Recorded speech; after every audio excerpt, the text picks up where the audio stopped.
Wendy, if you can just accept the unmuting. There we go. Okay, good evening.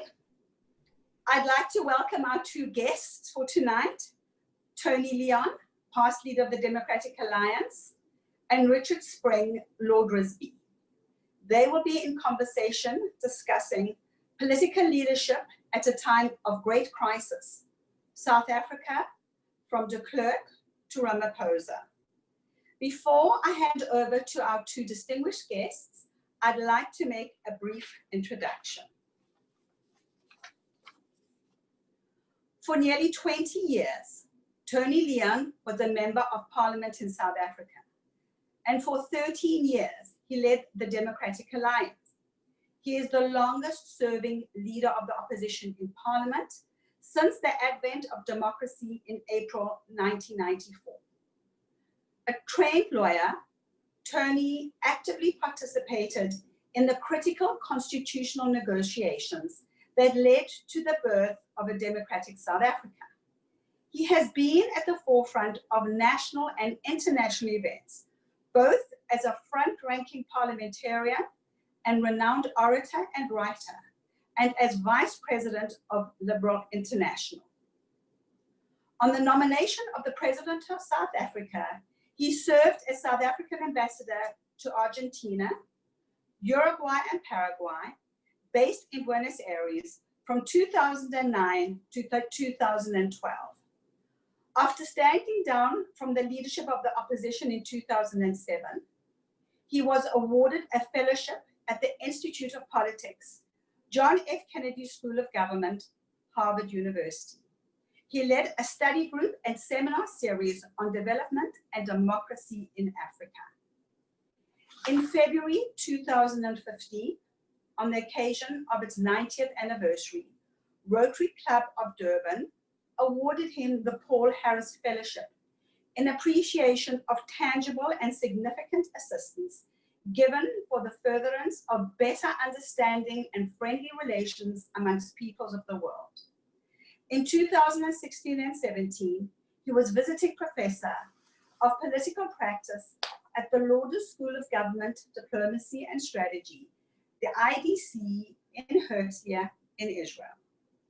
Tony Leon has been widely published in academic journals and in the media, and has authored 4 books. His most recent in May 2014, Opposite Mandela, Encounters with South Africa's Icon, to critical acclaim. Nelson Mandela said of Tony Leon on his retirement from political leadership in 2007, "Your contribution to democracy is enormous. You have more support for all you have done than you might ever read about." How lovely, Tony. Thank you for being here and welcome. I'm now going to introduce Richard Spring, Lord Risby, who was born in Cape Town and graduated in economics from Cambridge University. He worked in and wrote about the financial sector in New York and London as a VP of Merrill Lynch and subsequently of Lehman Brothers before entering the House of Commons in 1992 as a Suffolk MP, the 6th member of his family to do so. He was parliamentary private secretary in the Northern Ireland office and then the Ministry of Defense. In opposition, he was Shadow Minister for Culture, Media and Sport, Deputy Conservative Spokesman on Foreign Affairs, then was Shadow Paymaster General. As Vice Chairman of the Conservative Party, he organized the party's business and city relationships, and in 2010, he entered the House of Lords. He currently has an extensive range of cultural and charitable activities, government-appointed roles outside Parliament, and is one of the Prime Minister's trade envoys. So, welcome, gentlemen. I'm going to hand over to you, and I'd just like to say to those who are listening to us, please post your questions on the chat app, and Carly will take and moderate questions at the end of this presentation. Thank you. Tony, Tony, I just wanted to say that after that, you had a ringside seat from day one, because the day you entered Parliament, it was that momentous speech by F.W. de Klerk. And he actually, from being right of his own apartheid party, came to a conclusion that change had to happen. And you saw it happen. He led it through with great bravery and risk to himself politically. But the reward was a peaceful transition and, of course, the Nobel Peace Prize. I'm just interested in your perspective on what persuaded him to do this and what the consequences were. Well, yeah, thank you. First of all, thank you very much to Wendy and our mutual friend, Yes. Linda Gross, who actually suggested my participation in this. And thank you for stepping up, Richard, and Wendy, for this great series. I've so enjoyed watching. To answer your question, Richard, yeah, my first day in Parliament was on the 2nd of February 1990. I was very much at the back of the chamber as the youngest, or one of the youngest MPs. I was 32 at the time, so a long time ago. I'm now 63. And it was an extraordinary speech. I described when I wrote a book of those times as something of thermonuclear intensity, and we're still feeling the after effects today. Of course, there's a contested history why FW did what he did and said what he said, and he's got his view, and there's a lot of other views.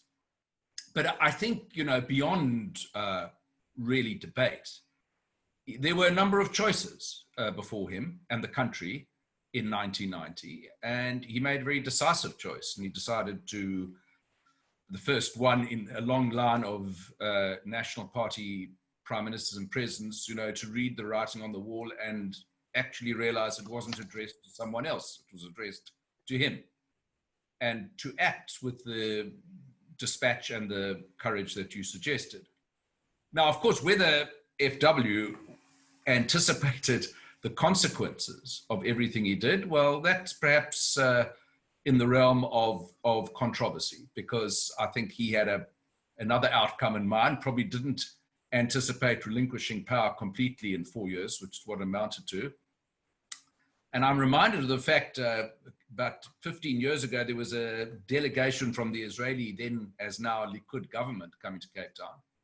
And there was we had a dinner at Philip Krawitz's house, Cape Town businessman, and this very junior Likud deputy minister called Yuli Edelstein. And he's now, I think, the Minister of Health and was the speaker. He rose very prominently in the Likud ranks in government afterwards. And he just met with two of the National Party negotiators, Rolf Meyer and Pip Botha, just before we had our dinner. So I said to him, Yuli, I said, what do you think of them? What was your response? He said, oh, we know who to consult if we're going to give up power, but that's not on our agenda. So, you know, I always reminded of that, because whether de Klerk intended to or not, he relinquished power within 4 years. And that's not an easy thing to do. It's in some ways much more difficult to give up power than to accede to power. And I think that is a remarkable thing. And there are very few occasions in world history where that has happened. And so that's why, when for all the other controversies which have happened since, I think the decision of the Nobel Committee to jointly award the Nobel Prize to de Klerk and Mandela was entirely justified and merited.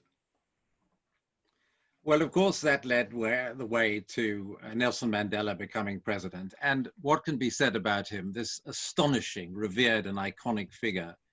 And again, it would just be interesting to have your perspective. You wrote this book opposite Mandela, and I suppose being in opposition against somebody like Mandela certainly had its difficulties, because he had this extraordinary reputation.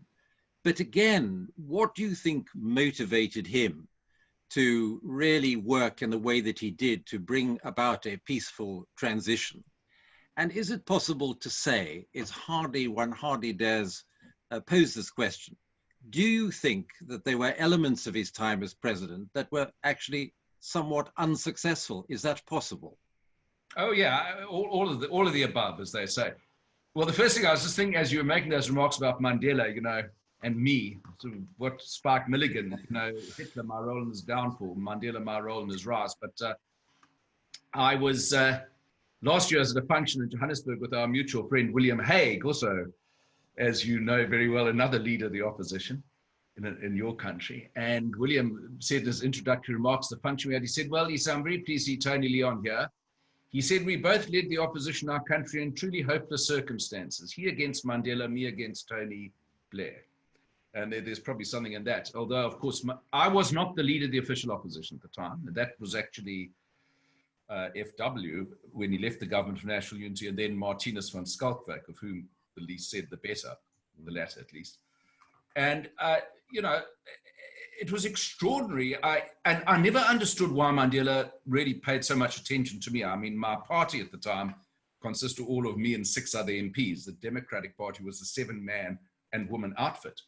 And the National Party had 84 MPs or 90 or something. And within the next election, of course, we had become the official opposition and the Nats had been eclipsed, but de Klerk had left the stage by then.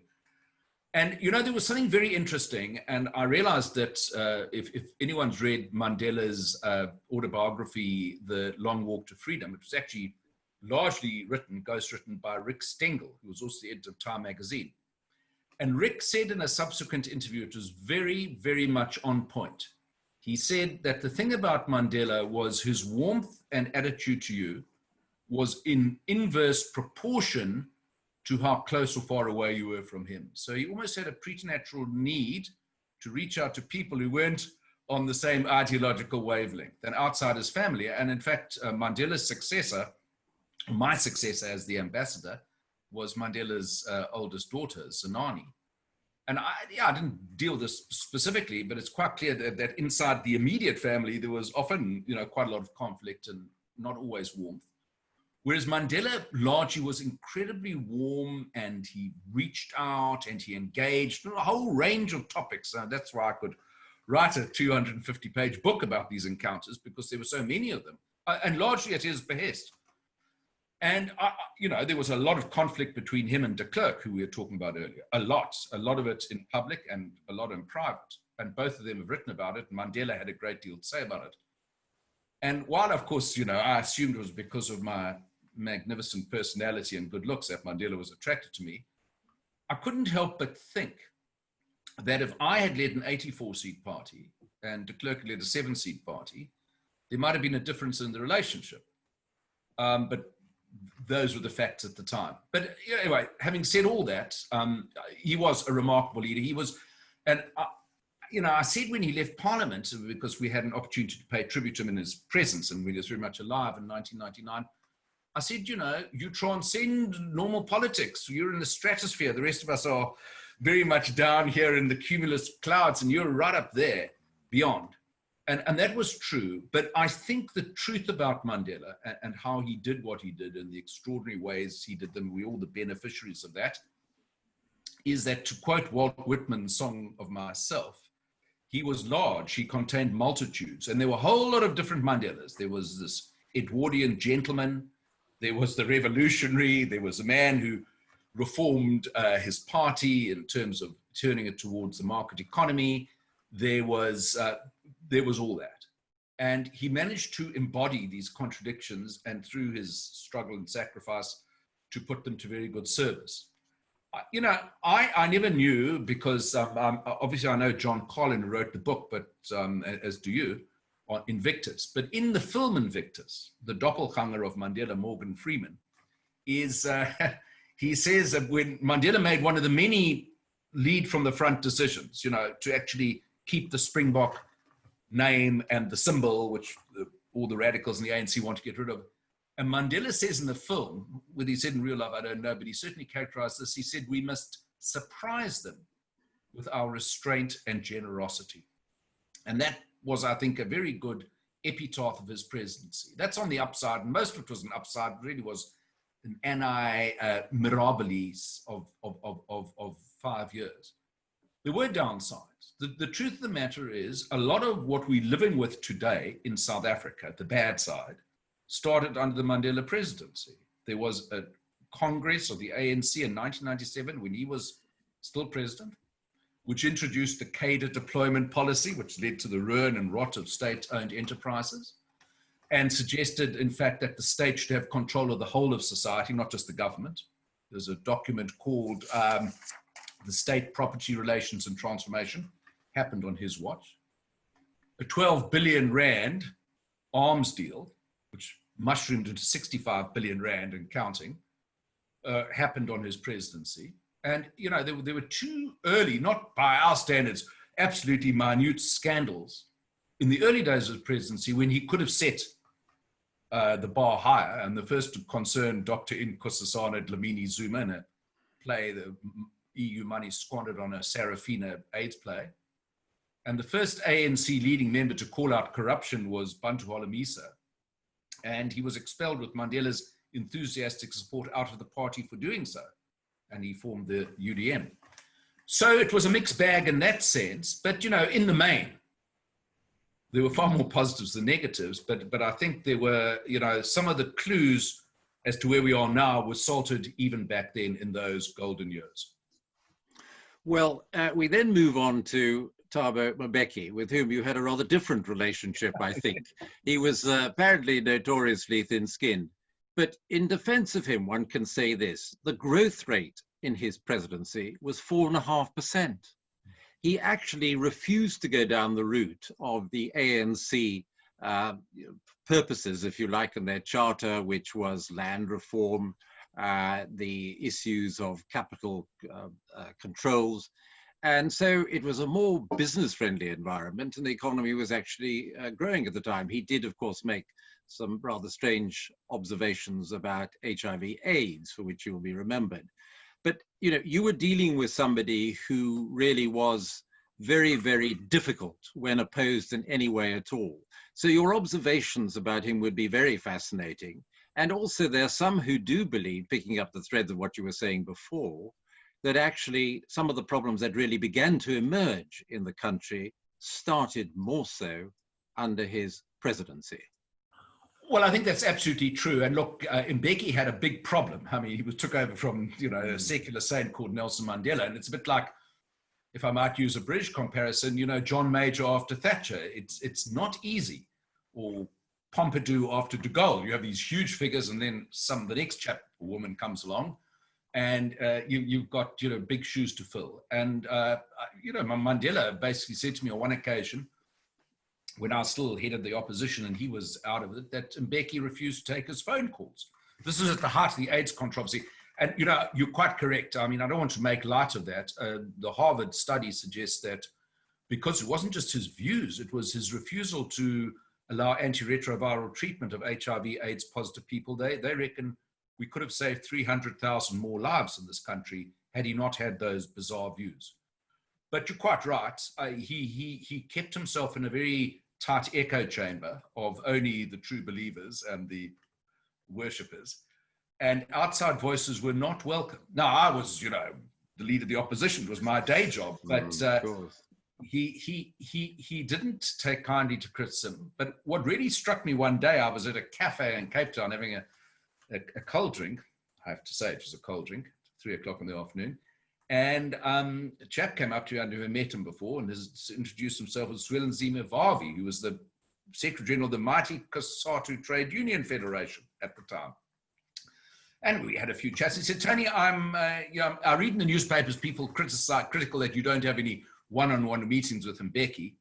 He said, I need to tell you something. I've never had a one-on-one meeting with Mbeki. Oh, really? It was the most extraordinary thing. I mean, here was this head of one of the 3 pillars of their alliance, and he'd never met with the president, except obviously when they had general get-togethers, but not one-on-one.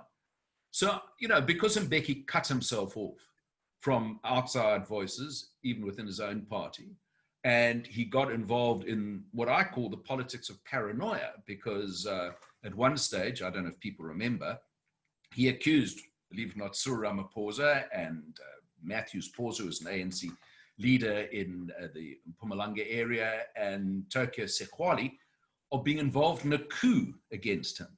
And, you know, this was all symptomatic.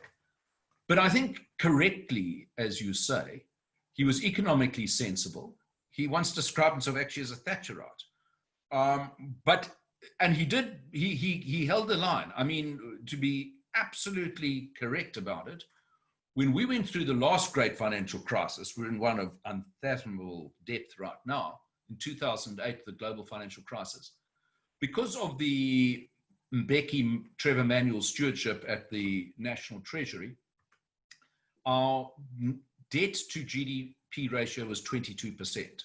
Now it's well over 80%. So we actually had some fiscal firepower with which to meet, the economic recession then. We certainly don't have it now. And so he was economically sensible, but I think he had these blind spots, and and those tended to occlude his wider vision, and I ultimately capsized his own presidency. We can get on to the next chap. We will. Wendy was too polite to say he was the one who appointed me. I think I must have airbrushed it out of my CV that you read out.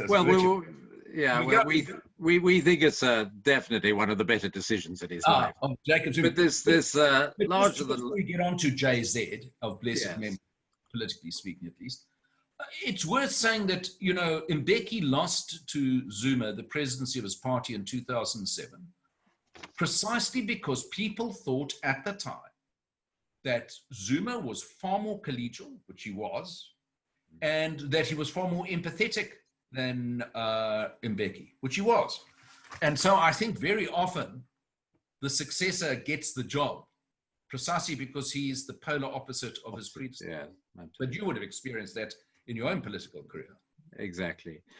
Tony, we then move on to the extraordinary figure of Zuma. And, it's extraordinary to think that this larger-than-life extrovert character allowed what happened in South Africa to have a whole change of perception on the world of South Africa just in a matter of years. From this adored country with Mandela coming to see state capture, to see corruption setting in, and a whole change that became very dramatic. And everything perhaps that has gone wrong in South Africa very directly arises out of this man's presidency. Again, I'm always intrigued and fascinated at how he permitted this, what the point of this was. What was it about his character? It wasn't a stupid man at all, that actually allowed this to happen with all the consequences, reputational and actually practical for the country. Well, I think that's the $64 question, or Mr. Ramaphosa's figure of 1 trillion rand lost due to state capture under Zuma. That's 1 trillion rand question. Probably $64 will soon be worth 1 trillion rand, but that's another matter. I hope not. Richard, there are a number of answers to that. Primarily, it's the ANC. The fact is that the ANC gave us Zuma. And because the checks and balances in our constitution, although formally quite impressive, are actually in reality very difficult when you have a very dominant one-party system, which we've lived under for 26 years now, and the previous regime for 48 years, or 46 years. So South Africa's only had two versions of nationalism. First it was Afrikaner nationalism, now you've got African nationalism, and I'm very anti-nationalist. I'm also, not because I have any great insights, but when I was a constitutional law student at Wits University, we had a professor of constitutional law called Johan van der Vyver. And in 1980, it's a long time ago, and we didn't have a proper democratic constitution or anything like it. Van der Vyver told our law class, he said, if you ever get the chance to write a constitution, just make sure that you write it as though your worst enemy comes to power, not your best friend. And it was very profoundly prescient observation given what happened under Zuma. And, Dikgang Moseneke, our very distinguished former Deputy Chief Justice, said that one of the problems with the constitutional negotiations, you can blame a lot of people, Mandela, de Klerk, me, whoever you like, is that far too much power, unchecked, was situated in the office, in the appointing authority of one person, the President of South Africa. And that is true. And then he made the clear and correct observation. He said, we thought we were legislating with a Mandela in mind. And then what he was too polite to say, we'll end up with a Zuma. So, the same presidency occupied by Mandela or Mbeki, and the same powers were given to Jacob Zuma. And as former President de Klerk said, rather Riley, I think a few months ago, he said, you know, the communists and the trade unionists were busy capturing the state for the National Democratic Revolution. Zuma was capturing the state for himself. So that's what happened. Why it happened? Because A, we have too many powers vested in the president. B, the checks and balances don't work properly under the South African Constitution. C, the party in power is still regards itself as a revolutionary movement, bizarrely, not as a constitutional government, and very often behaves more like a revolutionary movement, even though it is heading a constitutional government. And then you get a constitutional delinquent like Zuma, and it's very difficult to reverse course. Tony, let's move on to something else, which I think is somewhat mystifying to people like myself who look from afar at what goes on in South Africa. We have now the Cyril Ramaphosa, and of course, he was regarded as a breath of fresh air. What an admirable change, and a sophisticated individual, a former trade unionist, and of course, a very successful businessman. But it's difficult to understand what is going on because in the context of South Africa, the opposition has such a limited role. And it's rather perplexing. If you were an opposition in most countries where there's 40% unemployment, where the economy is extremely weak, it seems curious that the opposition doesn't have greater traction. Now, I know that there was an eloquent and very charming leader of your party, Mmusi Maimane, but I think in your eyes and the eyes of others, he didn't cut the mustard. But what is it that actually persuades the majority of the electorate in South Africa, despite all the difficulties that are very obvious, to go on essentially supporting the ANC? Well, that's, you know, I spent 13 years trying to understand that riddle and I sort of gave up. So that's why I stood down at the age of 50 from leading the opposition. It's very difficult. And, you know, I was very struck. I was just, you know, reading, someone sent me a book about opposition leaders in South Africa. I only got it today. And there's one, and he used a phrase that South African novelist Christopher Hope wrote when he came back to South Africa to look at the liberal, he looked at things. He described the liberal opposition as called the PFP, which I was a member of at the time. This is in 1987, if I can read it to you. He said, opposition is rather like the distant particles of the tail of a comet, with no chance of influencing the giant icy head rushing into the unknown. What a brilliant description, then as now. So it's absolutely true. I mean, let's just take an obvious, for example, for instance, compare it to your situation. So you spent many years on the hard benches of opposition, dear Richard. Oh, absolutely. Tories were not, for a while, the natural party of government. Horrifying experience. Horrifying experience, yeah. So, you know, let's just take one instance of the House of Commons, how it works, which you were a distinguished member of so many years. You have today a situation where you have a Labour MP who is the chairman of your committee on Brexit, I think, Hilary Benn, or some sort. And so individual MPs, although they're obviously elected on the party ticket, if they come from constituencies, have very considerable autonomy and they exercise it. That's why in your current row over your friend Dominic Cummings, you've got 40 MPs of the Tory party who've broken ranks and said either he should resign or he should apologize, or both in some cases. And people, you know, they might incur the disfavor of the whips, but they live to fight another day politically. For various reasons, we have a closed list proportional representation system. So it makes political party activity in this country fairly stultified. On the bigger question, why people keep voting, you know, to use Mr. Callahan's phrase, like turkeys from early Christmas, to vote for the party that brought them a lot of unemployment, misery, 63-day hard lockdown, whatever it is. Yeah, I think a lot of it has to do with identity politics. You know, we are very much, as many other countries are, on the thrall of identity politics. And, you know, despite Mmusi Maimane's charm and eloquence, and I had to look into that last year with two colleagues, why the party went wrong, and he resigned after our report. The fact is, he brought fewer black votes into the party in the last election than I brought in as leader in the 2000 local election. So, you know, it's a very small base potentially. But I do think, you've got to keep at it. People thought that Afrikaners, white Afrikaners, would never vote for a party, dare I say it, led by an English-speaking Jew. Well, they did, eventually. But it took a seismic change in the electoral landscape for that to happen. And I think it will happen again, and you've just got to, stay at it.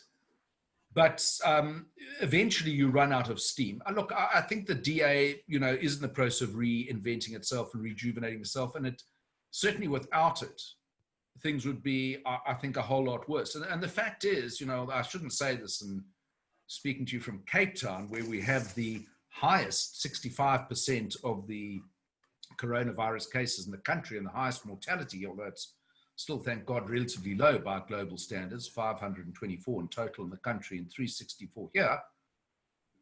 The fact is the Western Cape Health Services are better run, better administered, less corruptly delivered than all other 8 provinces combined.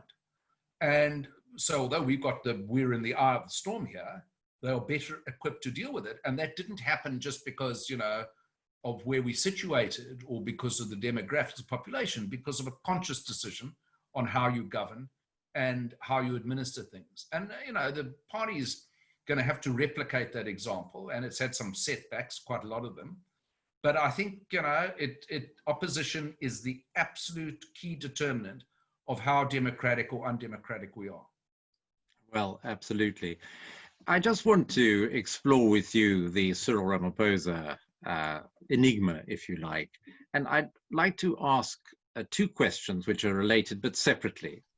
If we look at the economic situation, the trajectory has been going down for years, but here we have the ratings agencies putting a red pencil through this country's fortunes. We have high unemployment. We have a terribly weak economy. We have a very dire situation. Now, this is somebody who came in with huge expectation, very experienced and respected abroad, as going to be able to do something about this. And I'm just going to read what the German, French, Americans, Britain, and other countries actually wrote to him in very undiplomatic language. They said, and of course they account for 75% of foreign investment. They talk about the constant moving of the goalposts, particularly in mining, BEE targets, and intellectual property rights. And they say this, which is pretty devastating, impossible for any investor to come to South Africa without proper and comprehensive guarantees for his investment.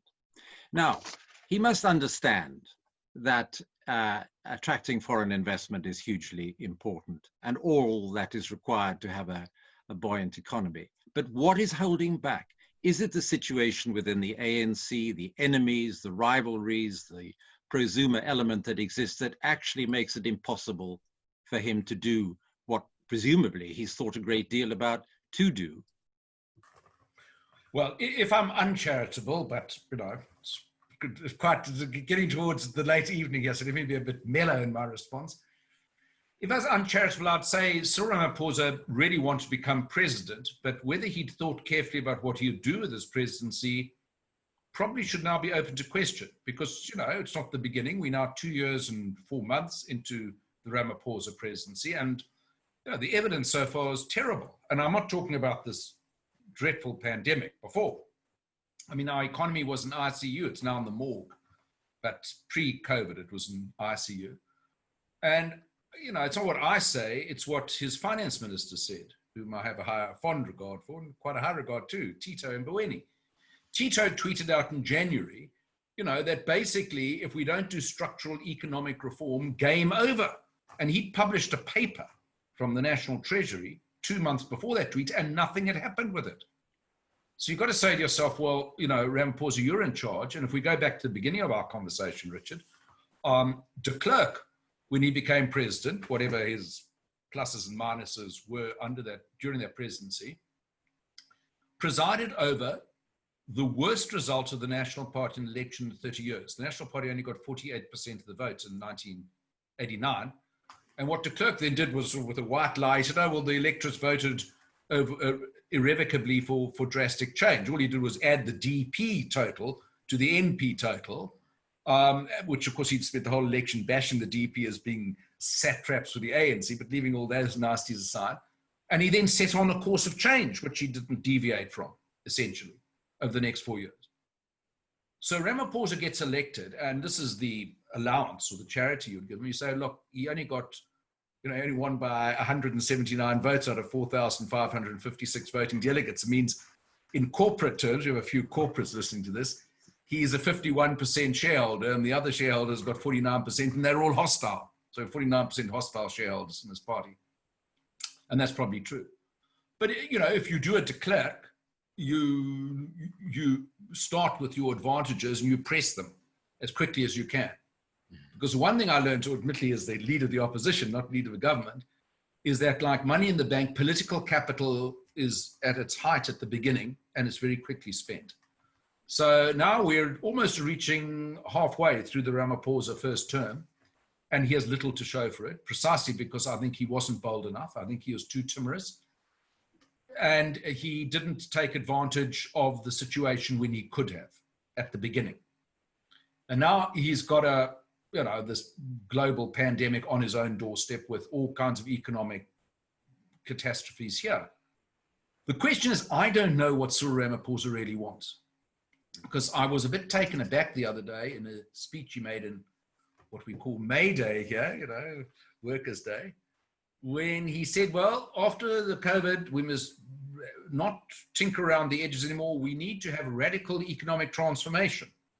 And I pricked up my ears. I thought, that's a familiar phrase. It comes from the Jacob Zuma Bell Pottinger playbook, radical economic transformation. The fact is that actually it's those devilish white monopoly capitalists like the Oppenheimers and the Ruperts who've overwhelmingly funded the Solidarity Fund, which is keeping this country going in these terrible times. So, what is the real Cyril Ramaphosa? It's someone who is pro-reform in favor of the market agenda of Tito Mboweni, or is it someone who's actually enraptured with radical economic transformation? And this kind of chameleonic caution is puzzling. I was your friend, Mr. Cummings, sorry. I don't know him. Quite cruelly and probably wrongly about David Cameron. He said he was a sphinx without a riddle.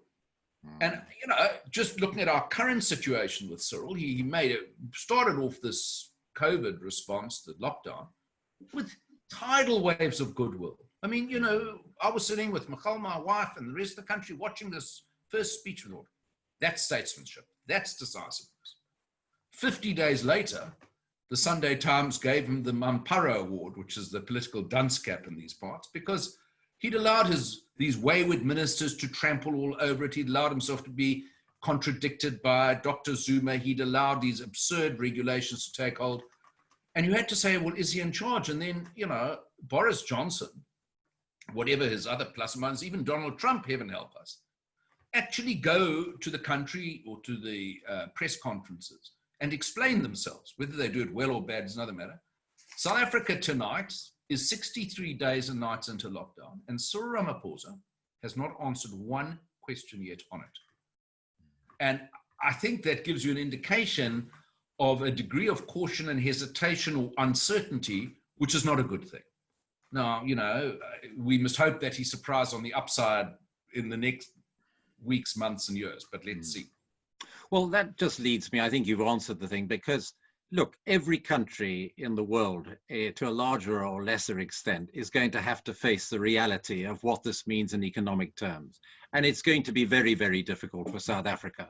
So he could actually, if he was a true politician, like you are, Tony, of course, he could say to the electorate, look, I'm sorry, this is a crisis. We have to actually clear away any blockages to economic progress and reform and prosperity. And that includes some of the aspirations that we all have, i.e. land reform, more BEE, et cetera, et cetera. He could do that and say, I don't wish to do it, but we have no alternative. Or they could say, John, or the alternative, which may lurk, and he must be aware of this, is the IMF. And it's going in that direction. If the IMF are called in, and by the way, it happened to Britain in the 1970s, then it imposes really strict controls. It would be worse. So the politician in him, as a highly intelligent man, must be thinking about these things. But I think from what you said, it suggests that perhaps he just, for whatever reason, won't respond in the way that I've suggested that some politicians might in the crisis that is going to unfold inevitably in South Africa. What exactly? Virus. Yes, and you know, that old cliche is now very well worn, you know, never waste a crisis. This is an opportunity, but it's an opportunity to do great good and do profound harm and more harm. And we're on the cusp here in South Africa, or to use another phrase, at the crossroads, you know, which road. And, you know, I sometimes feel with Cyril that it's not that he's malevolent or malicious, or he has a corrupt agenda like Zuma, but I can't help thinking, you know, the famous American sports coach Yogi Berra, who said, when you come to a fork in the road, take it. I can't help thinking with Cyril, that's exactly what it is. Well, a bit of this and a bit of that, and, you know, we'll go on. Well, that might have worked, you know, a few years back, but as you say, there's a much less forgiving climate now. It's much harder.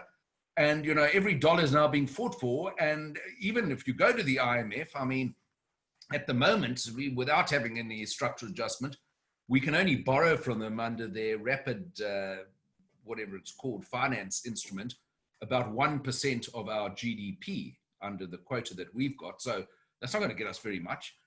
So there will have to be some additional funds. And, you know, what are they going to do? Well, they could print money.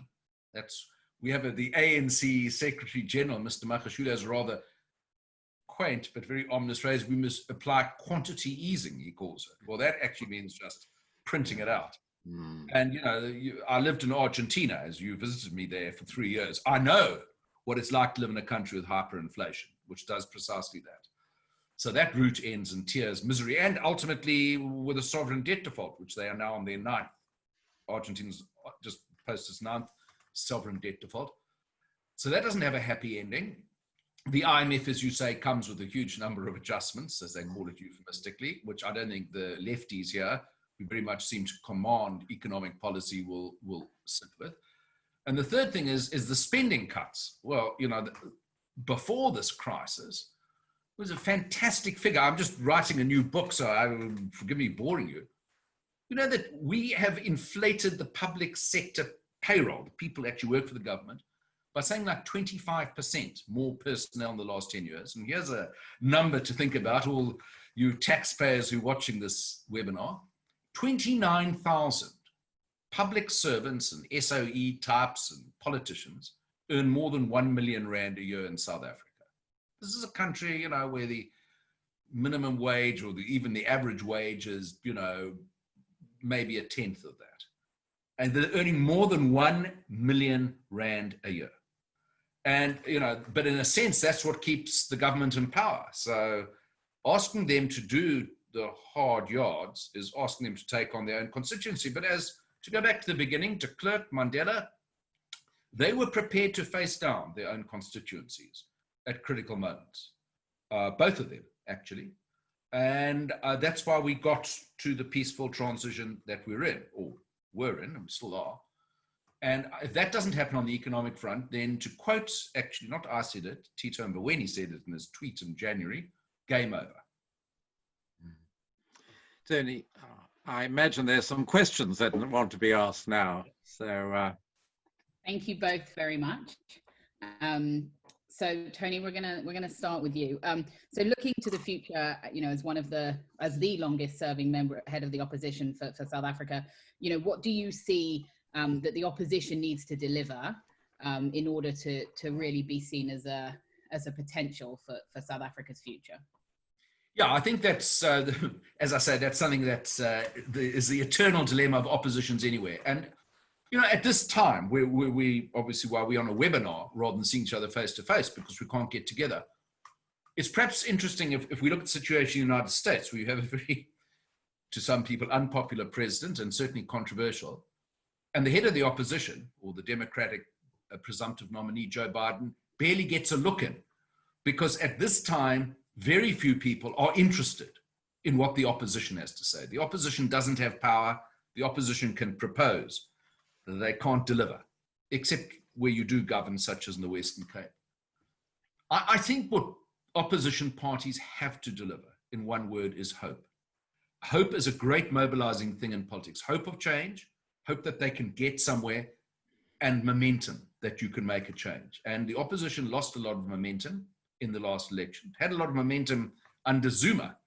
You might recall that the opposition won control of the three big metros, Johannesburg, Pretoria, Tshwane, and Port Elizabeth, Nelson Mandela Bay. And those were regarded as absolute ANC strongholds, and they fell, not because the opposition was doing so well, but the opposition votes were enthused and the ANC voters were completely unenthused. So the opposition went to vote, the ANC didn't. And they've got to rebuild that sense of momentum and trust. And it's a complicated thing. And if they do that, I think they'll do well. If they don't do that, they won't. And it sounds very simplistic, but there are a lot of moving parts on that statement. But that's what's got to be provided. And, you know, I must wish them well, because as I said earlier, without an opposition, you live in a one-party state, and that's not a very happy address. So continuing on that vein, in terms of healthy democracies, obviously another key feature is the media. As someone who regularly writes for media around the world, you know, what's your view on the South African media in general and its health, but more than that, on how they've handled the COVID crisis and held the government to account? I think it's very much a mixed bag, if I might say that, Carly. I think we've got some amazingly good investigative journalists and units here. And one of the reasons that we had so much exposure of the state capture, although it took a long time for anything to happen about it, was precisely because of investigative journalists and media units dedicated to that, and a lot of public philanthropy that helped fund those media outlets. And that was a vital task that they performed with distinction. On the other hand, the media tends to be, and it sounds a bit contradictory, very credulous here. So they're almost too reverential towards power. They've, I think, always had a difficulty. I mean, there's no way on God's good earth, no way, that any single journalist in South Africa would be as confrontational or as direct as your average British journalist is at a news conference with Boris Johnson, number 10 Downing Street. Just, it's not in the realm of possibility.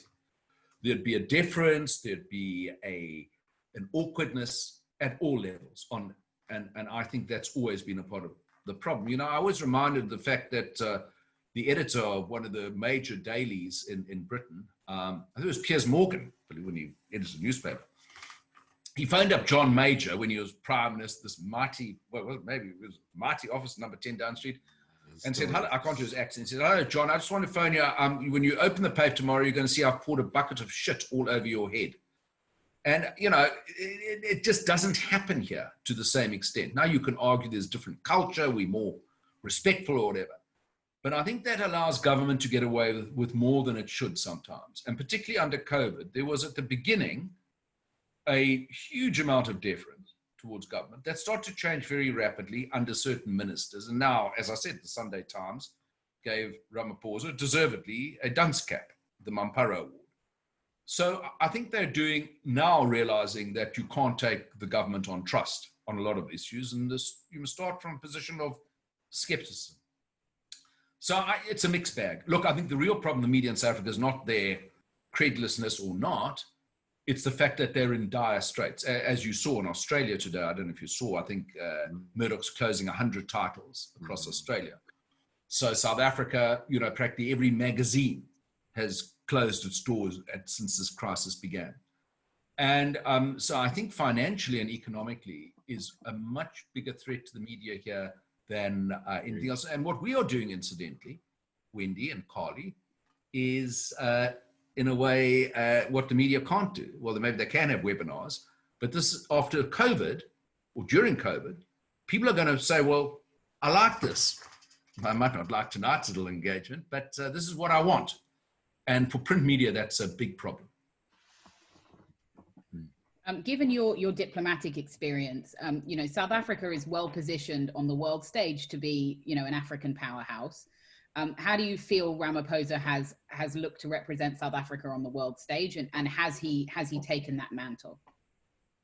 Yeah, look, I think If I can, the first time I saw Ramaphosa as president was actually in New York. I mean, it's bizarre, but I hadn't seen him much recently after he became president. I'd left politics, and I was in New York during the United Nations General Assembly week, and he was giving a speech at a hotel in New York, and I went along with a friend of mine.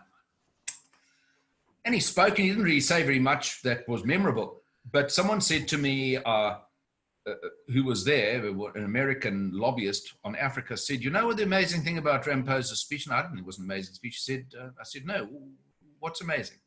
This guy's name is Tony.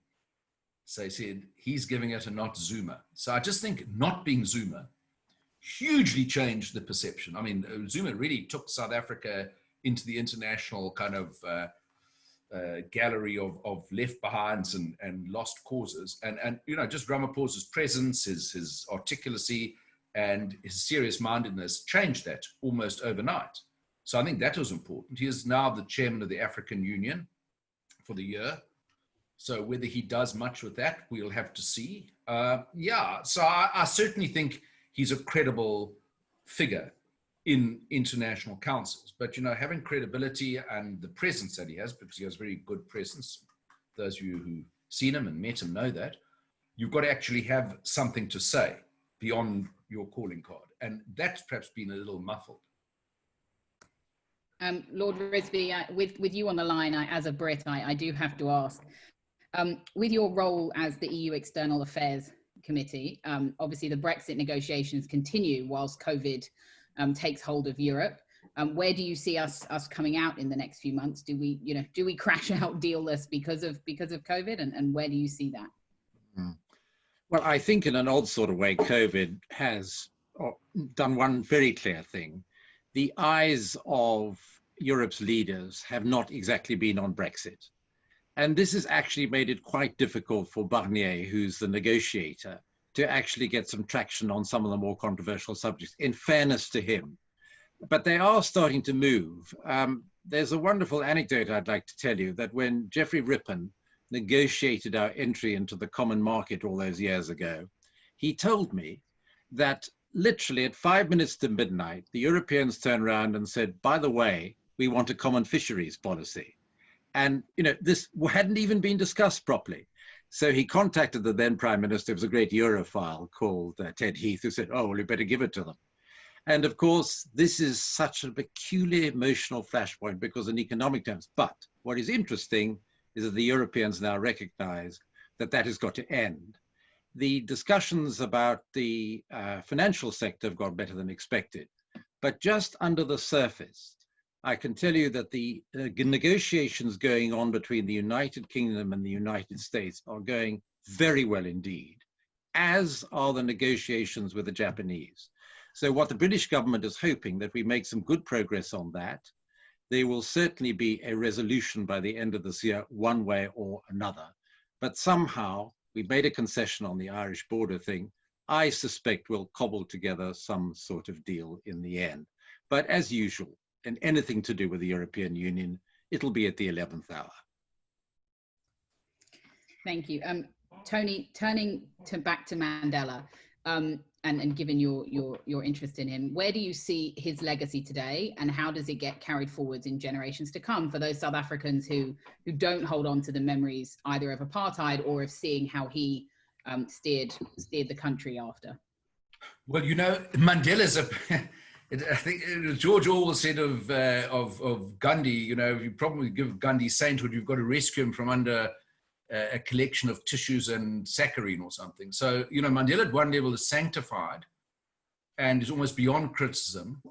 And at another level, his legacy is deeply contested because Mandela's life was so long and his political involvement so intense over decades that there were bits of Mandela that you can appropriate for the EFF. It was revolutionary in the 1950s, the armed struggle.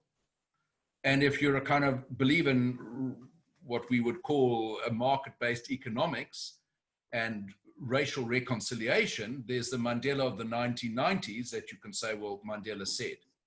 So he's almost a talisman for a whole diverse set of beliefs which mutually contradict each other. And that's because he evolved. He, you know, to use Keynes' expression, when the facts changed, he changed his mind. And so I would say his legacy is contested. It's almost, but to be honest, despite the enormous regard the founding father, people, there are very few MPs. Just I was reminded by a colleague of mine who was in Parliament that there were only 6 MPs left out of 400 who actually were around during the Mandela presidency today, and probably about 2 members of the cabinet, which Tito Mbowene's one. I scratched my head to think of another one, who were Dr. Zuma, heaven help us. She was in Mandela's cabinet, but maybe 2 out of 25 members of the cabinet actually experienced Mandela's leadership firsthand. To the rest of them, it's a derivative.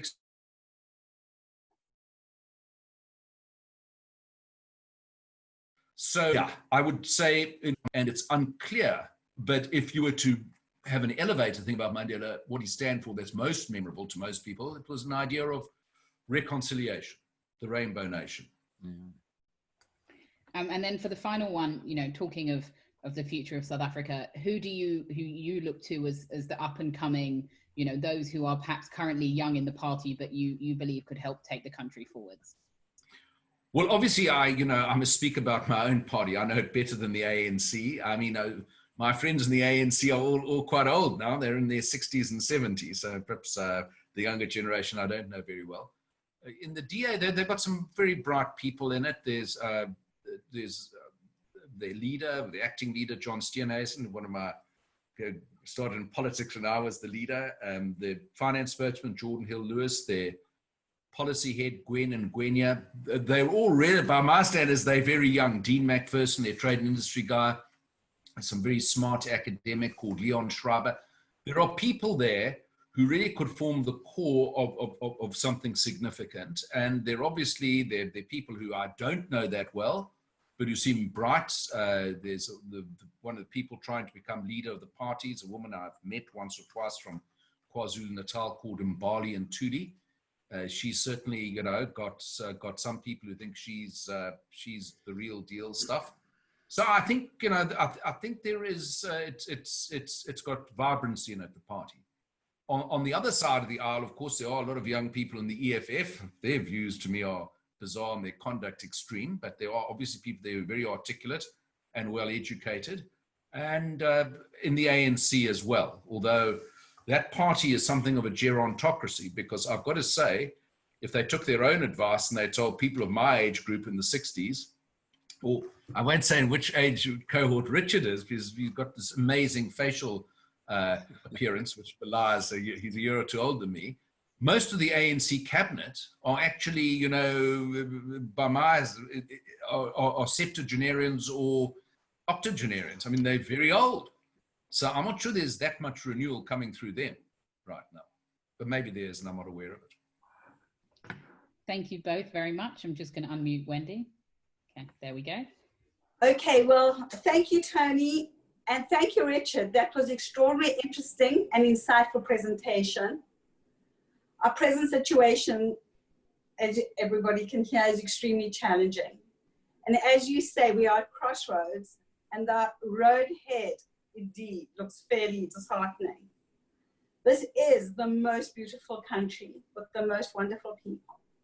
Our wish is that President Ramaphosa takes up the baton, uses this opportunity to lead the country, to lead from the front, and by modeling himself on his mentor, Nelson Mandela. And as you say, give the people hope. Tony, I know exactly why Nelson Mandela paid you so much attention.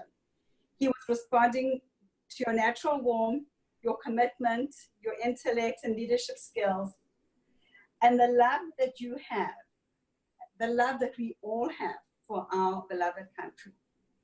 So on that note, I'd like to say thank you to both of you once again for tonight, and to close with the words of Toto. I bless the rains down in Africa. Yeah, thank you. Thank you, Wendy. Thank you so much. Thank you. Richard. Thank you. Yeah, thank you.